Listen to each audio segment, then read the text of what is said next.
Williams. And I'm Billy Thomas. And welcome to another edition of From the Woods Today. We've got a little bug action going on today that I think, people have been asking about because, this is something that it's in the news yet again, and we're going to be talking about it today. Oh, I am so excited about today's show. Yeah, hopefully some of you all have seen some of the kind of things that are out there, but you'll be seeing a lot more about it real soon. We're going to have Dr. Jonathan Larson on today. He's going to be the guest for the day, and we're really excited to have him. He's going to be talking about what he has termed the bourbon brood. So we're going to be talking about a lot of cicadas coming. And we got Dr. Larson here. He's always such a great guest to have on the show. He covers entomology, of course, but a lot of things that interact with forestry in our world. So we're always glad to have him. We claim him as our resident. We do. He's one of our adopted guests. Yeah, so we love having him on here. But we're glad to have you all with us today. If you have questions for Dr. Larson or Renee or myself, please hit us up via chat. If you are a YouTube or podcast listener, thank you. But you can hit us up via email at forestry.extension@uky.edu, and we can interact and respond with you that way. But we're glad to have you all with us. It's going to be a very, I can't wait for this show. I always love having Dr. Larson on here. He's such a great guest and presenter, so knowledgeable, and he does it in a very entertaining way. So I'm always glad to have him. Definitely. So let's go ahead and get started. So Dr. Larson, if you want to turn on your camera, welcome to the show. I know. I just was like, oh my gosh, I haven't had you on. I've got to have you on. And now we're needing our Larson fix, Exactly. And then I'm excited to be about cicadas, and I was like, "Oh yeah, we definitely need." I really appreciate you taking time out of your busy schedule. I'm sure you're probably like a media star at this point, or will be. Oh, sure. Exactly. Carving out a little time for our From the Woods audience, we really appreciate it. Yeah, you can't forget where you come from, right? There you go. And so, is this new brood, or is this what is this exactly? Okay. So yeah, we're going to be talking about the brood that's coming out this year. I've got some pictures and stuff to share if you want me to do that here in a moment. But just as like a prelude, I mean, it is a historical brood. It's been around for a long time. It is fairly common here in Kentucky, this particular brood, as we'll talk about.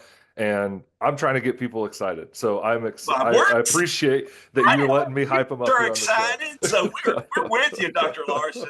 And we're going to help spread the word from here. I'm actually going to have to tell on Dr. Larson because I had emailed him and said I had a guest cancel for this week, and he was like, "Cicada screech, yay!" I was like, "All right, you can take the hour." So excellent. Appreciate it. Yes, a victory screech for the cicadas. You scream, we scream, we all scream for the cicadas. Yes, that's one. So, well, yeah. When we talk about this, people joke about it, right? They're like, "Oh, it's all these." It's. I wish I could be a cicada. Just climb to the top of a tree and scream. Like that's kind of how we all feel right now about a lot of things in the world. And so I do sympathize with that. It's also weird because it's billions of teenage bugs coming out to mate in your trees. So it's a weird phenomenon, and that we're going to kind of unpack what it means for Kentucky here today. I'm going to just share some background information about them and talk about what the periodical cicadas are and why we're calling this the bourbon brood, but also specifically talk about what they're doing, why this is such a huge macabre Mardi Gras, why there's so much action that's going to happen in the trees of Kentucky here coming up soon. You can see a couple of different images here of both the nymphal cicadas in some tree leaves in my backyard as they're emerging into their adult form, and then a fully dried out and hardened adult periodical cicada on the right there. And we're going to start seeing this more and more here in the next probably week or so in Kentucky. So this is brood 14. It's going to be emerging across most of the Commonwealth. If you do any sort of Googling, if you look around for information on brood 14, if you check out the sites from UConn, the University of Connecticut, they actually have a ton of different information about the different broods in the United States, and they have some really rock star periodical cicada researchers up there. I'm very, very jealous of them because this is such a difficult insect to spend your career working with. You only get so many chances to work with them. And so they have a concentration of expertise up there in Connecticut. But a little closer to home, we also have Gene Kritsky at the University of Mount St. Joseph up in Cincinnati, who is another national expert in periodical cicadas. He's written, I think, 3 books at this point about them, and is one of the people that runs the Cicada Safari app that we'll talk about. and he's published a lot on this. But there's another group called Cicada Mania, and they have this website that I've been looking at probably since I was 14 or 15 and first got really interested in periodical cicadas. And it's still a very neat time capsule. It looks like internet websites used to still, and it has a very homey feeling. And they put out a ton of maps. They publish a lot of information every year trying to get people to prepare for these. And I've cribbed some information from them here at the bottom. So on their site, they talk about what states will be seeing the cicadas, and then specifically they call out some counties and cities that, in their experiences, have dealt with the cicadas more frequently throughout time. So if you look at the Brood 14 map, Brood 14 is called XIV as well in the Roman numerals. You'll notice that most of the red is kind of centered on Kentucky. This is something that will be kind of the epicenter of the emergence. It will be in our state. And so I think that's really neat. If you look at the list that they've provided on Cicada Mania, a few of the cities that they have sort of plucked out and said these are places we've gotten lots of reports from in the past include Adairville, Bowling Green, Corbin, Flemingsburg, Frankfort, Greensburg, Hazard, Jeffersontown, Louisville, Radcliffe, Richmond, and Valley Station. So in the area of Kentucky as well as some specific Kentucky cities. You'll notice Lexington's not on that list. We are still highlighted on the map in Fayette County. There's all the counties that are listed on the map that are in dark red. Those are the places we expect a heavy emergence. They're not necessarily included in this list because of length, but and I would say in other words, we're expecting them across most of the eastern and central part. And anywhere that has sort of historic trees, that has a lot of river or stream frontage, these are the kinds of places that we're most likely to encounter the cicadas. So if you live in any of those cities, I know that most Kentuckians identify themselves by county, but I thought that the list of cities was a little more evocative. We have been talking a lot about this spring in the entomology department. I was trying to do some public relations for the cicadas. And starting, I'd say about a year ago, I'd been hyping Brood 14 up as the bourbon brood because it is such a Kentucky-centric phenomenon that we're going to see here in 2025. I had tried to come up with a few different names. I thought about Wildcat Brood, but that seems a bit exclusive, like it would exclude our Western Kentucky or Louisville people. I thought about the Ale 8 brood, but then I was afraid Ale 8 wouldn't take too kindly to that. And then I also thought about the bluegrass brood. I like alliteration, but bourbon brood, that just sounds so evocative. And I think it taps into something that a lot of people identify with our state. And so we're trying to get people to realize that Kentucky is going to be a cicada tourist hotspot this year, and that we should all go out and kind of enjoy this natural phenomenon. If we look into the history of Brood 14, it is a group of 17-year cicadas that lives specifically nowadays in states that are near the Appalachian Mountains. I just want to go back one picture. That map is kind of the current clustering as we know it. A lot of it is centered in Tennessee and Kentucky, as well as parts of Pennsylvania and West Virginia. There are folks in Maryland that say they don't really have it there. There's some spots in Virginia as well as down into North Carolina, and then some kind of outlying groups in Ohio, Indiana, and down in Georgia. The historical map, I think, shows a little bit more about why those states are still included in the distant past. So back in 1903, when this map was first produced, before it was reproduced in 1923, if you look in the figure marker there, this brood was a little more widespread. It even went up to the border of Illinois and Wisconsin. It extended further into New England up into the Massachusetts area. This is one of the larger broods of cicadas, and we're going to talk about what broods are here in a moment.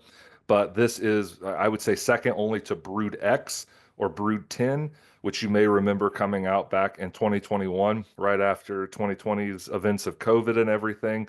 In 21, we had this large periodical cicada emergence across Kentucky. This will rival that here in the Commonwealth. So these are all 17-year cicadas that we should see this summer. The insects that we are encountering this summer were born back in the year 2008. This banner image that you see on the right are just some historical events from Wikipedia. This is what it classified as like the biggest things of 2008. So Kosovo gained its independence. There was a large cyclone that impacted the lives of lots of people in the southern hemisphere. The Beijing Olympics occurred that summer. And then the sort of space traveling robot there in the bottom, that was I think it's called the Phoenix. It was a rover on Mars that discovered crystal ice water. And so there were lots of cool events back in 2008. But that summer, these cicadas were born. They burrowed down into the soil, and they haven't seen the light of day since. So they've been down there feeding and waiting and biding their time until they could come out this summer. You've probably heard a lot about cicadas over the last 3 or 4 years. I already mentioned Brood X. Last year, we also had the double brood emergence that Kentucky played a little bit of a part in. The western tip of the state, the Purchase region, saw the emergence of brood 13 last year, which is a group of 13-year cicadas. That brood out there is not as widespread as the one that we're talking about today, but it was also paired up with a different brood in 2024, which meant cicadas were kind of appearing all over the eastern United States. So we've heard a lot about these. A lot of people are sick of hearing about them. We get interesting comments when we post about this on our social media and other places where people are sort of like, why do you do so much PR for cicadas? Like, don't they get enough of the limelight? Maybe we can all move on to a different insect. But I still think that this is important and interesting, and I hope that by the end of this, you will as well. So we're going to dig down in and talk about what these are. So what kinds of cicadas we're talking about. Within this genus that we're talking about, we call it magic cicada. So magic cicada is the group specifically that contains all of the periodical cicadas. There are 3 species specifically that are 17-year species of cicada. This is a rogues gallery here of them on that hand. You can see some differences in size. We would also notice differences in coloration on them. And then most importantly, there are some differences in the way that they talk to each other, the different calls that they use. So within this genus, we have the first species, which is Magic Cicada septendecim, which just translates to the 17-year magic cicada or periodical cicada. This is the largest of the species. It's the most northern 17-year species. It's probably the one that we will see the most, I would say, here in Kentucky this year. If you flip them over, we will notice a couple of things about them. So their body is mostly black, but if we look at the underside of the abdomen, the banding that makes up the segments of their abdomen, there are thick bands of orange on the bottom of these particular 17-year cicadas.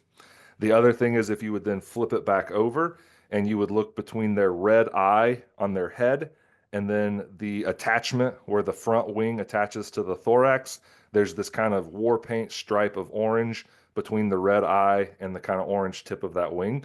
So pairing those together can tell us we're looking at a 17-year species here.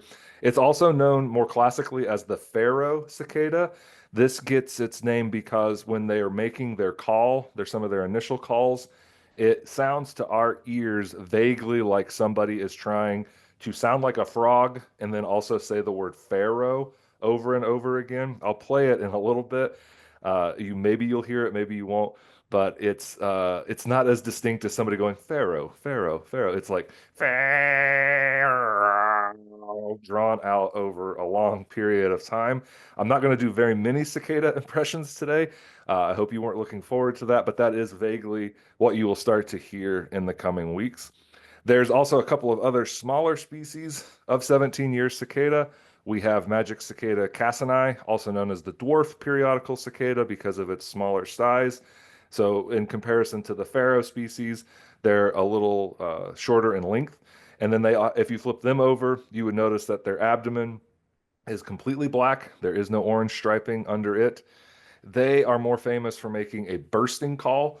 So this really loud explosion of noise that's followed by a trailing kind of click, click, click, click, click, click, click before they wind back up and make the bursting noise again. The other species that you can encounter is Magic Cicada septendecula. Septendecula meaning kind of little 17. Little 17-year cicada is how we would translate that. This is similar in size to cassini, so it's not as big as the pharaoh, but sort of similar in stature to the dwarf periodical cicada. It's confusing because they look so similar, but if you do flip them over, you will notice on their abdomen that instead of being all black, they would have these thin strips of orange, kind of these copper bits that are on the underside of the abdomen. They also make a ticking call, but it doesn't have the explosion of noise necessarily at the start of it. And so they kind of trail off into this clicking click, click, click, click, click noise. And as we go through here in a little bit, you'll see how they make the noise, and it becomes a kind of apparent why they sound the way they do, why those noises come out the way that they do. I would want to compare these to annual cicadas. That's one of the big questions that we get is, okay, we hear about these periodical cicadas periodically. Why is this such a big deal? I hear cicadas every summer. Why are you pretending like this is important or different? And it is true that there are annual cicadas that pop out every summer here in the Commonwealth. These annual cicadas, they also live below ground for an extended period of time. Most of them are nymphs in the soil for about 2 to 3 years, but we have so many overlapping generations of them that we end up with some annual cicadas popping out every summer. They tend to be different in color. When we talk about the periodicals, they are that dark black with the bright red eyes and then the contrasting kind of orange on their wings or those orange stripes on their belly. The annual cicadas, by and large, they tend to be a mixture of green and brown with some black thrown in there. You can see one there on the left. They have more of a camouflaged appearance than their cousins, the periodical cicadas. And they also tend to be considerably larger. An annual cicada, I would say, is probably about double the size of a periodical cicada. They're more tank-like if you compare them to their smaller cousins. And then they have a difference in terms of when they appear. The periodicals come out in the spring or early summer, whereas the annual cicadas are more associated with the end of summer as well as the start of autumn. You will hear many common names for the annual cicadas. Some folks refer to them as dog day cicadas because they start to come out during the hottest dog days of summer or August. There's also some people that call them harvest flies because they appear around the same time that we would be bringing crops in. And there's a lot of historic folklore that's associated with cicadas as a result of that. So there's a lot of differences. They are related, and these are also important. Some people love them, they like hearing them, but they are distinctly different in that they don't create this really bizarre biological phenomenon of the mass emergence that happens during prime number years, like we're going to talk about with the 17-year cicadas. I did also want to talk about how we talk about cicadas in the United States. I find this fascinating, but I'm an entomologist. And so if we're going to talk a little bit about the etymology of entomology, where we have different ways of talking about specific kinds of insects in different countries. In other places, cicadas are always cicadas. That's what they're always referred to as. There are a couple thousand species of cicadas across the world. They're really big ones in tropical areas. There are some other places that have cicadas that stay below ground for long periods of time, but nothing quite as severe as what we see with the 17-year species. And in all those different places, they're called cicadas. That's the scientific name for them. Here in the United States, sometimes when people talk about cicadas, they will call them a couple of different names. Some people call them katydids. Katydids are their own type of insect. They are a different kind of insect that is more closely related to grasshoppers and crickets. You've probably seen katydids. If you've done any sort of forestry work or gone out and walked around in the woods, you've probably seen these kind of large leaf mimicking insects. They make their own distinctive call. They can say katydid, that's how they got their name. They have really long jumping legs that kind of look similar to their cousins, the grasshoppers. We have short-horned types of katydids, so ones with shorter antenna and then long-horned ones. They're usually green. There are mutant ones that sometimes are pink. They usually get eaten, but sometimes we have those captured and brought to the Department of Entomology as well. They're their own thing. But because they make noise, because they're seen in trees, because they have kind of a similar appearance to the annual cicadas, sometimes these words get thrown around and applied to other species. I would say the more famous other common name for cicadas, especially in Kentucky and Ohio and Indiana, is the word locust. Maybe some of you refer to them as locusts. I know that as I talk about this across the state, if I first say cicada, people, oh, you mean locusts? I get corrected sometimes, and then I get to correct them back. It's a very fun, pedantic game. But locust as a term is actually in entomology a very specific thing. So when we talk about locusts within the study of insects, We are talking about a strange, gregarious form of normally solitary grasshoppers. So you all know grasshoppers. Grasshoppers hop around in our meadows, in our pastures. They eat grass. They sometimes become garden pests or corn pests, and they're usually kind of a green color, maybe mixed with yellows and blacks. They can sing. They are known for their spiky back legs that they use to jump, but they don't tend to cause huge amounts of harm in most normal situations. There are situations where the grasshoppers become so numerous that they start to touch each other too much. So on insects, there's a series of hairs all over their body that are usually used for smell, for chemical reception. But in other cases, they may be hooked up to the nervous system slightly differently. So with grasshoppers, they have these special hairs, and if they get vibrated too often, that tells the grasshopper, whoa, there are a lot of grasshoppers this year. Like we are all here, we're all competing with one another. They're going to eat your food before you get to it. You got to get crazy and you got to do something about this. So they will actually undergo an extra molt. And this is weird as an adult insect to do this, but they will molt out of their skin and they will go from looking what we would say as a normal appearance for a grasshopper to this more gregarious form. So they often look like they kind of put on war paint. They have these darker colors contrasting with whites and reds and yellows that are sort of advertising their appearance rather than helping them to be cryptic like we normally see with grasshoppers. And then they become very aggressive. They eat everything. They're trying to find one another and mate because they have come to the conclusion, basically, not to anthropomorphize it too much, that there's not enough resources, there's too many grasshoppers, and we got to take over. And so this is when we actually have locusts. Locusts then will fly around in a swarm, which you can see an image of here. There have been locust swarms the last few years in northern Africa as well as in the Middle East that have devastated crop production in some nations over there. There used to be a locust species that lived in the United States. So again, I want to stress that these are just grasshoppers that become aggressive grasshoppers. There used to be a species of grasshopper in the US that could do this. It was called the Rocky Mountain locust. They mysteriously went extinct after the Civil War. You can actually read accounts from people like Willa Cather and other famous authors of encounters with the Rocky Mountain locust during their childhood in the Great Plains states. Likely the largest locust swarm that's ever existed happened in the US, and it probably stretched from about South or North Dakota all the way down to the Oklahoma, Texas area. So it was this huge mass of them, but then they mysteriously kind of died off. So why would we ever call a cicada a locust if we're talking about these terrible insects that eat everything and create havoc? And the periodicals don't really do that.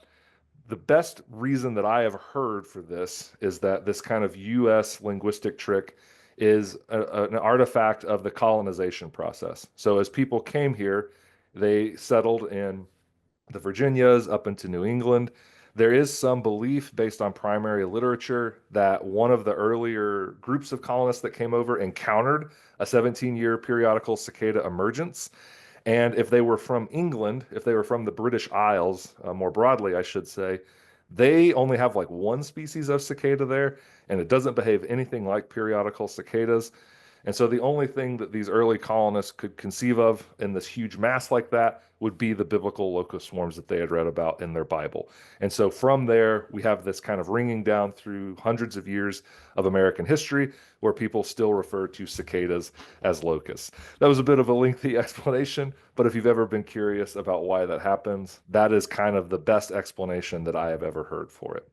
When we talk about the emergences occurring here in the United States, it's important to point out that it doesn't always happen all at once, that the cicadas have naturally, over many, many, many years, hundreds, maybe even thousands of years, have broken off into these clusters. So instead of every periodical cicada that lives on the eastern side of the United States coming out in 2025, we're only going to have this one pocket, this brood, as we call it. These broods have broken out into these different groups because we don't want to put all our eggs in one basket, right? Something terrible could happen, like Hurricane Helene, which we saw earlier uh, in history, just recently, where we had that come up and cause devastating floods in North Carolina. It's possible that cicadas could have been wiped out during those floods. But if that was happening all over the place and all the cicadas were set to come out this year, we could have lost them all. So just naturally, as part of this process, they've broken out into these different groups. There are 12 broods of magic cicadas with 17-year life cycles, and then three groups of magic cicadas with 13-year life cycles. And this map from Yukon just shows them all overlaid with one another. So they do spread from Kansas all the way up into Massachusetts. They don't go much further west than that. But you can see they're all in these different pockets, these different broods.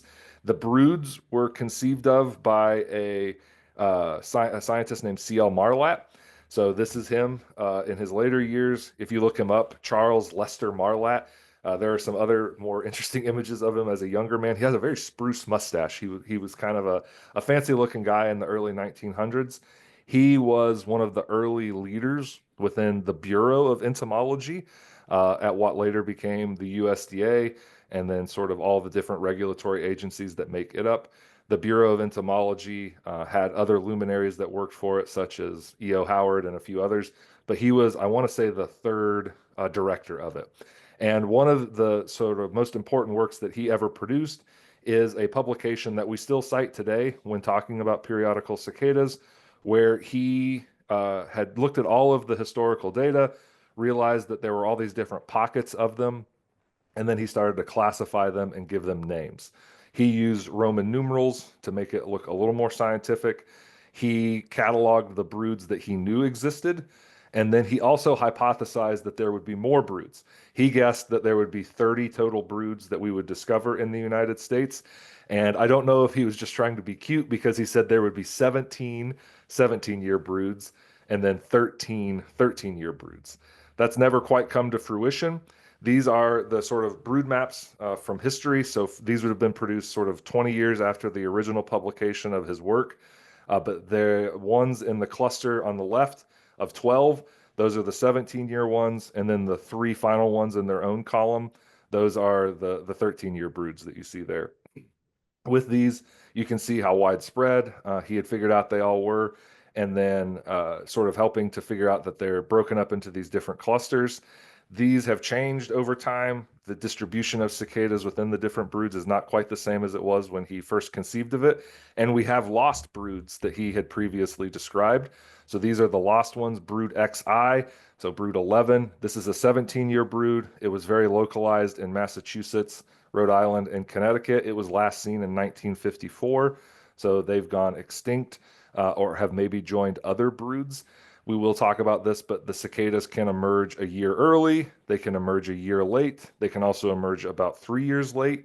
And so because of that, they can sometimes shift broods, but that one is gone. And then there's a 13-year brood that was last seen in 1870, which is clustered on the border of Mississippi and Alabama for the most part, with little outposts in Florida and Tennessee. But those ones are gone. We don't see those anymore. We still see the other ones that we've been dealing with. So there are lots of questions that people come up with when we have periodical cicada emergence years. And I think that the biggest one, the one that interests the most people, is why do they do this? Why does it take 13 or 17 years to develop? Why those numbers? And what is going on with that? How can they figure out that it's been 13 or 17 years? So to kind of unpack that, the current consensus, and this is something we still are learning about, they're still sort of unpacking the genetics of cicadas. There's always new work being done on them. But the current consensus is that this has allowed periodical cicadas to circumvent any sort of specialization on them. There are no predators or parasitoids, so nothing that eats them or lays its eggs in them, that only does that to periodical cicadas. There are lots of things that eat periodical cicadas, but there is no bird that also appears every 17 years just to eat the cicada. So these large numbers have allowed for that to be not an issue for them. They are prime numbers. It makes it difficult for things to time it and figure it out because it's not a normal number as we would normally conceive of it, a 2-year life cycle or a 4-year life cycle. Instead, it's these kind of odd numbers. And then the way that they know this is occurring is through the passage of their food. So they live in the ground for 17 years as a nymph. This is my artistic rendition of a nymphal cicada. The nymphs have sucking mouth parts. They're sucking juices out of the roots of the trees. But sometimes those juices that they're consuming, the sap that they're consuming, it will go away with the summer and winter passage. And as that occurs, they can kind of log that in their brain. I'm not saying they can count. They're not that intelligent. They don't have the conception of numbers. I don't want to give that impression, but they can log the passage of these seasonal sap changes, and that creates sort of a log in their head. And eventually that will happen 13 or 17 times, and they will know, okay, as a biological machine, it is now time for me to initiate this next behavior. Unfortunately, they can lose count. I already mentioned they can come out early or late. So sometimes they miscount the passages. Sometimes it's logged incorrectly. Sometimes they're just genetically predisposed to wait a little bit longer. So they may be a 21-year cicada instead of a 17-year cicada, depending on how their genetics are made up. But that's what they're doing down below ground. That's how they know when these years have passed. The other big question then becomes, why do it all at once? Why do they create this huge mass emergence? You will variously see people talk about millions or billions of these insects that will be emerging this particular spring and summer. And the reason that they do it in these huge surges is a strategy that we would call predator satiation. There are, as I said, lots of things that will eat a cicada. So squirrels, dogs, raccoons, snakes, lots of other insects, arachnids. One of the most important ones is turkeys. So wild turkeys will gobble these up. They've been observed to be consumed by possums and foxes. So many, many animals will gorge themselves on cicadas. I actually recently received an image of a wild turkey that had been harvested, and during the processing of that bird, so they cut the crop open, and just hundreds of nymphal cicadas spilled out of this wild turkey. This was over kind of on the border with West Virginia and Pennsylvania. Somebody sent it through to me, but it just was very evocative of the fact that they love to eat these things. It's a huge source of protein. There's all of a sudden all this really powerful food that's crawling around on the ground, and these animals will take advantage of it.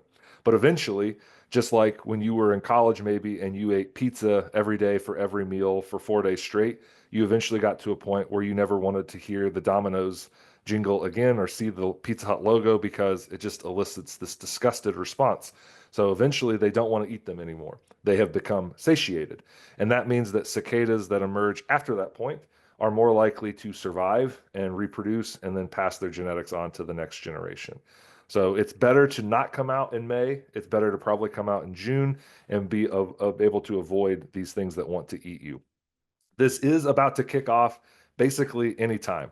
I have dug cicadas up in my yard. They are only about an inch deep, so they are staged right below the ground, ready to begin the emergence. It usually happens in early May. It can then last through May all the way into June. It usually takes about 8 weeks for the entire emergence to pass. The emergence begins when the soil temperature 8 inches deep reaches 64 degrees Fahrenheit. This happens to coincide with the full bloom of iris flowers.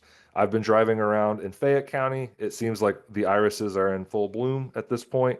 I've driven through Henry County and a few other places recently and seen the same thing. And so I think that this is about to happen anytime. It has been chilly in the mornings in many Kentucky counties, but this is something that will probably start to kick off as soon as we get kind of a warm spring rain. We've had a lot of cold, dreary spring rain. As soon as we get a kind of warmer one, they will begin to emerge. They usually do it at night, and they will leave behind these holes like you see on the left. They create this kind of Swiss cheese appearance to the soil. They may also create cicada chimneys, these kind of muddy turrets that you see on the left, where they'll stage themselves above ground but still have kind of a protective layer of dirt to hide them from things that may want to eat them. After they get the signal, after everything is fully a go, they will start to crawl up anything. Trees, fence posts, mailboxes, your deck, your house, flowers in your yard, and they will begin to pull themselves out of their nymphal exoskeleton to become an adult. This is a video from last year from Christian County. I did want to tip my hat to Agent Kelly Jackson, who found these cicadas. These were 13-year cicadas from last year. He shared this video with me, and this is them kind of marshaling themselves below a paver that was pulled up in this yard, and they're getting ready to emerge. You can kind of see those nymphs hanging out there. What they'll do is over the course of the night, they will pull themselves out of that old exoskeleton, which we can see in action here. This is a very fraught process. It's hard to be an insect because of this. You have to sort of shed your skin and become this whole new you. And when they do this, they are soft and squishy. They are not hardened or melanized, so they come out looking very white. We get a lot of inquiries about albino cicadas. People will see these newly emerged cicadas. They are stark white with the bright red eyes. That is usually a marker of albinism. There is an internet myth that circulates every time there's a periodical cicada emergence that the University of Kentucky will pay top dollar, up to $20 for reports of albino cicadas. And we get lots of people that send us their Venmo and PayPal, and they want us to pay up. That is not true. We don't look for these. It's just a natural part of their sort of molting process, but it does look quite interesting. And then they leave that old skin behind. You've perhaps seen these or collected them or put them on your shirt, or put them in your beard if you're me. But this is the big part, the big show that's happening so that they can get to adulthood and begin all the other processes that they do. Once they're fully molted, they will fly up to the upper canopy of trees. They only live about 4 weeks as an individual. They can live up to 6 weeks if they fed a lot as an immature and they don't move very far from where they started. But they are kind of on a ticking clock. They don't have a ton of energy. They exist essentially to mate. They are not feeding as adults. They will do it, but very sparingly. So these are not crop pests. They're not going to attack corn or soybean fields. They're not going to impact alfalfa. They're not going to get into your garden and bother your early tomatoes. These exist solely to find one another to create the next generation of 17-year cicadas. And this is facilitated by the males being able to sing. So male cicadas are the only ones within the group that make the noise that they're famous for. And this is them trying to attract females to a tree and then attract females to themselves. So females don't sing. They can create a noise, but it is a clicking, flicking noise that they make with their wings that the males can hear. And this is a signal that they have accepted him as a mate. And then the mating process will begin. But the other noises that they make, those are all the dudes. They're all the boys making that noise. They make this noise by flexing a membrane on the side of their body that it generates a click. This is called a timble. The timble will kind of click really quickly, maybe even faster than you can perceive. It creates all of these noises, kind of clicking, grinding noises that reverberate inside of his mostly hollow abdomen. That's another sort of indicator that they don't eat much as adults. They have this really sort of constricted and tiny digestive system. And so the sound reverberates inside of them. They will release that sound. It can reach up to about 100 decibels. It's a very, very loud insect. People do sometimes ask if they need to wear ear protection around these. If you're just traveling through them, you'll be fine. It's a lot like mowing or weed whacking. You maybe ought to have ear protection for those things since it's a longer, more consistent noise you're being exposed to. But most people don't stand in cicada screams for hours on end. So no, your ears should mostly be fine. They do make 4 types of calls. I've tried to optimize my sharing so that you will also hear these noises. I hope that Renee or Billy will pipe up if something goes wrong here. This is the call for attention. So this is when the male cicadas come into the trees and they begin to yell. That was the pharaoh noise that you heard there at the end. This is a male saying, hey, this tree is awesome. I wish that you would all come to my tree and then we will hang out, bros. It'll be super amazing. Please come over here. The other cicadas will show up. And this is when they're like, bro, you were right. This is a great tree. Let's sing about it. So they'll make a big band and they'll chorus together. You're hearing this kind of surging chorusing noise, I hope. This is the loudest thing that most people hear when cicadas emerge. So these kind of pulsating, hello, ladies, we are over here. Please come to this tree. Once they have attracted the females to the tree with this chorus, they will sing a courtship song. The courtship song is sung between one male to one female. Oops. Let's see if I can get that one to go. I think that's extremely romantic. It's very easy to see why somebody would fall head over thorax in love with somebody singing the song to them. You've all been to college parties before. It's just like the dude, he's playing like Wonderwall or whatever on his guitar. And so this is the song that hopefully she will use to accept him. If she does, she'll click her wings. And then after that, the mating process will begin. There is one other noise that they can make. If you pick these cicadas up this summer, you will hear them make a distress call, which I think sounds very angry. These are cicada swear words, I would imagine, that are being hurled at us in this sound clip. Kind of like an angry Donald Duck noise almost. So that's if you pick them up and they want to be let go. So they make these calls to communicate with each other. Once that is done, the female will fly away to begin laying eggs. The male will perish. It takes all of his energy to sing and then mate. The female will have a little more energy so she can fly through the tree, laying her eggs. She has up to 600 eggs to lay, and she lays them in batches of about 24. And so she does this using her ovipositor, which you can see in these images. It's kind of a sword-like object. She uses it to slice into the thin bark of tree twigs, and then she injects those 24 eggs in a cluster, and then she has to do it again until she expends that full 600. So there's a lot of slits that they have to cut into the trees. Here are some eggs on the left. They look like little grains of rice. You can see as she's gone through the tree, she's made lots of these slits. This can create flagging, where a tree branch will start to snap where the eggs have begun to be laid. And then usually that will fall to the ground. That helps to deliver the eggs closer to the soil. If that doesn't happen, the nymphs will crawl down out of the tree. Females have been reported to lay their eggs in over 80 different species of trees. They prefer oak, though. They can also get into fruit trees like apple and lay their eggs there. Historically, they've also used elm, chestnut, and ash, but we have had other issues with those. I will say a mature tree, anything over about 10 years old probably, is going to be able to handle cicada egg laying. If you just planted a tree last fall, and it's sort of small and new in the landscape, that is a tree that you might consider protecting, especially if it's an oak. These are the nymphs that will then crawl down into the soil and feed. So here's just one on the left, newly emerged, and then some little older ones that are down in the soil. If you hear the cicadas singing, if you go out on the internet or go out to some hardware stores, you may be able to find cicada netting. It looks a lot like bird netting, except slightly smaller gauge. We put that around these younger trees that need protection, and you leave it on for about 6 weeks.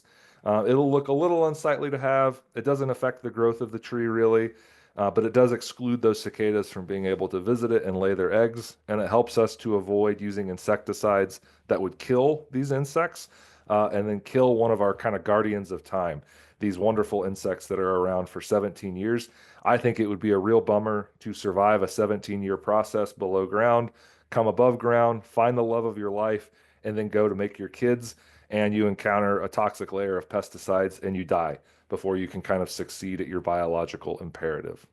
The other thing that we'll throw out there is if you're not worried about them on your trees, if you're curious about cicadas in other ways, you can't eat them.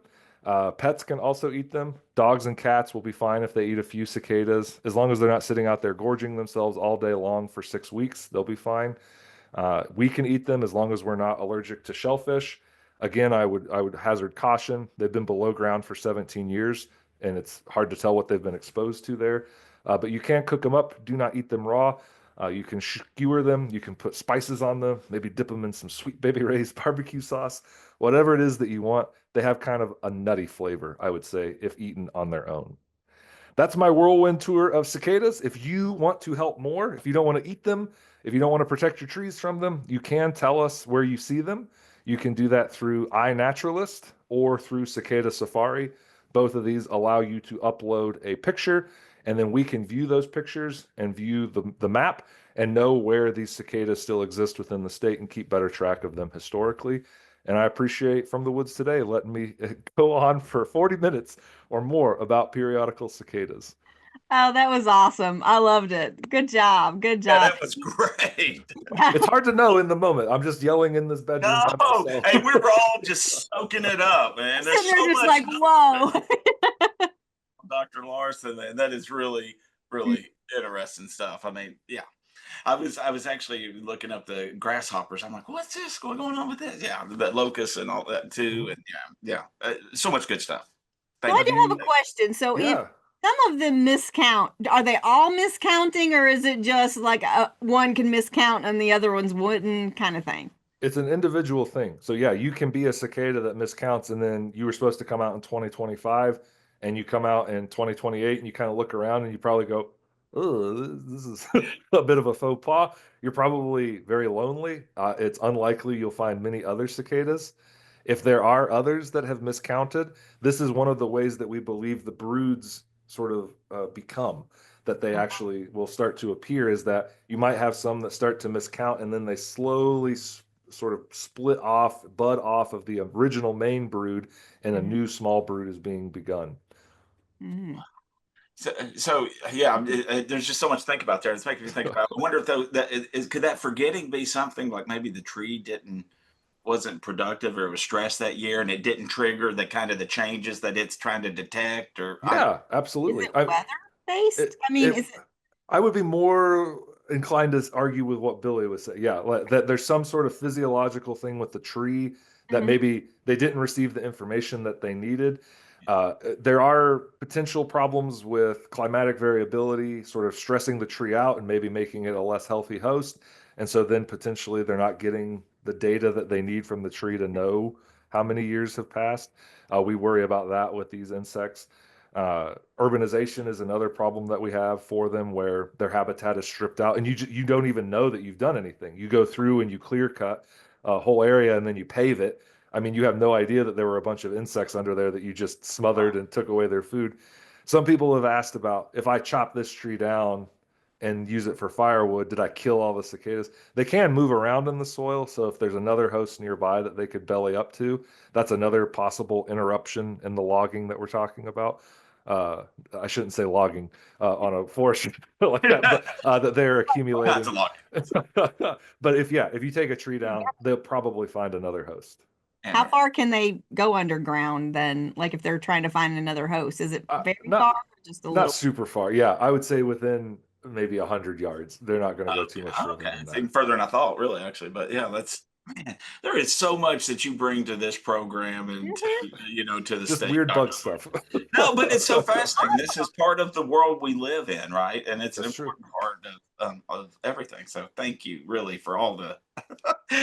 It was a great presentation. I loved it. Yeah. Yeah, Anytime. I didn't realize that about the locust either. I thought that was something different. So it was awesome. It's an interesting thing here in the United States when we talk about them. Yeah, that people have these different names for them. Yeah. Oh, well, I I don't can. see any questions down I know. below I'm Either. I'm surprised, like, really. come on, I They figured can, there'd be a ton. or wait. complaints. We Yeah. get complaints about them too. Yeah. Well, next. Well, hey, do you want to put your I guess was it the Venmo payment we needed to kind of That's right. It's your personal account. Yeah. Oh, so keep up the great work, Dr. Larson. We Thank you. really do appreciate you taking some time out of your schedule to be with us and share with the audience. And I know in about a week, everybody's gonna be like, "Wow!" So that's when the YouTube hits on this thing will explode, right? Once There we Exactly. go. once There we go. everybody's seeing this, yeah. Oh, Well, yeah, thanks. Good luck to yeah, everybody out yeah. there. All right, we appreciate I you. Look forward to having appreciate you it. back soon. All right, Oh, good stuff. awesome. Loved it. He's so good. He really is. Yeah, the good Yeah, and it's funny because it'll open your eyes to a whole new world that you know is out there, but I guess you don't realize how much they're connected with us. I know. We just go about our daily lives, and so much is happening that we're not paying attention to. That's for Exactly. For 17 years. I'm just like, wow, you're almost as old as my child. It's just sure. like, it's crazy. It's kind of crazy. Oh, well, we really appreciate everybody being with us today. It was a great show. Thanks, Dr. Larson, for a really good presentation. And like I said, I think once these things explode around here, everybody's going to be like, "What's going on?" Yeah. So Exactly. Exactly. So we you greatly can find out here. Yep. Exactly. You can come back and watch and go, which one was it he said? This will be posted probably early next week. And so you can go to fromthewoodstoday.com and you can find this show and all the other 240 shows that we've done in the There have been past. a few of them for sure. Yeah, I can't believe you said 240 240. Yeah, shows. exactly. That was today. So we've have a lot of content on there. And I mean, you can go to our YouTube channel or you can go to fromthewoodstoday.com and you can find all that information. Because we have had loads of stuff. So I mean, even I'll be like, Hey Billy, did we do a show on, because I don't remember. So, Oh, yeah, no, yeah, we were just talking about that before today. So exactly. And if you did not sign up for the Woodland Owner Short Course, make sure you do that, right, Billy? yeah, I just dropped that in the chat pod for everybody. Please sign up and let others know about that. I will let folks know we do have limited capacity at our field sites, virtually unlimited on the online sessions, but there is a limited capacity on the field session. So if you want to get out and meet some other landowners and some natural resource professionals, foresters, wildlife biologists, soil and water experts, and many more, join us at the 2025 Kentucky Woodland Owner Short Course. And again, if you know of others who could benefit from more knowledge and more assistance on the woodlands that they own and manage, encourage them to join us at the 2025 Kentucky Woodland Owner Short Course. Definitely, because Billy, there's been a lot of people that have been on this show that are actually, going to be doing the short course too, so they can dive deeper into subjects that we just don't have time to do on the show. I know, and a new feature we've added this year is our Woodland Owner Extravaganza at the field Ooh. session. So it's a really meant to connect landowners in a really meaningful way with those groups and organizations that can help them on their own land. So if you've been kind of struggling with, managing your land, or who can help me, or what can I do, this program's for you if you're a woodland owner. So please join us. Definitely. All right. So, thanks again for joining us on From the Woods today. And if you have any questions or comments that you'd like to make, you can email me at forestry.extension@uky.edu, or you can go to fromthewoodstoday.com, and there's a little survey there with a little link. If you have a picture, there's something in your woods, you're like, what is that? Send it to us. There might be somebody else asking that question, and you never know. I might have Dr. Larson back on to tell us It what might that be bug a new is. feature, yeah, on a new segment. So, no, we appreciate you all being with us each week, and we'll look forward to seeing you all again in the near future. And take care. Take care. Bye. From the woods today. From the woods today.